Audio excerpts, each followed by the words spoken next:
Thank you. Today is the day my wife Ruth and I try to answer some of the questions you've been writing in. Of course, we can't answer all of your questions on the air, but we try to respond to as many of you as we can. Ruth, what is the first question? Norman, this young listener writes, I am now working as a secretary, and I've been continuing my college career in night courses, but I don't seem to be able to decide exactly what I want to do. I wouldn't be happy being a secretary all my life. How can I begin to think about what kind of career I should have? I think I detect a sort of disinterest on your part for humdrum business life generally. If I've said it once, I've said it 1,000 times. A good secretary is worth her weight in gold to an executive. And remember, real career girls start out as secretaries. Now, if you're really at 6s and 7s as far as choosing a particular area goes, why not try working for one of those big part-time secretarial agencies for a while? This way you can get an insider's view of a whole range of fascinating enterprises.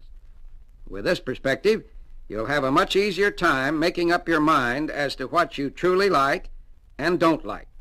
We'll be back with another question after this word. Here is a husband who enjoys home life so much he just doesn't want to take his wife out. He writes, My wife constantly complains that I don't take her out enough. I am an extremely hard-working man, and I also have a lot of business entertaining. As a result, I like to spend the few evenings that I can at home with my wife and children. How can I get her to understand this? Well, I'm all for any parent who wants to spend as much time as he can with his wife and children. And I feel confident that your wife probably appreciates this too. But you know, I'm a little suspicious of all this hard work and business entertaining you talk about that keeps you away from home so much of the time.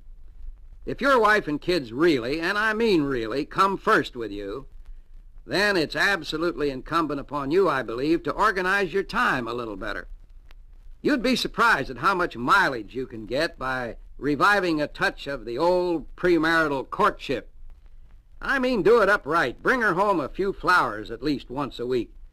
And for goodness sake, let her taste a little of the glamour you enjoy day in and day out.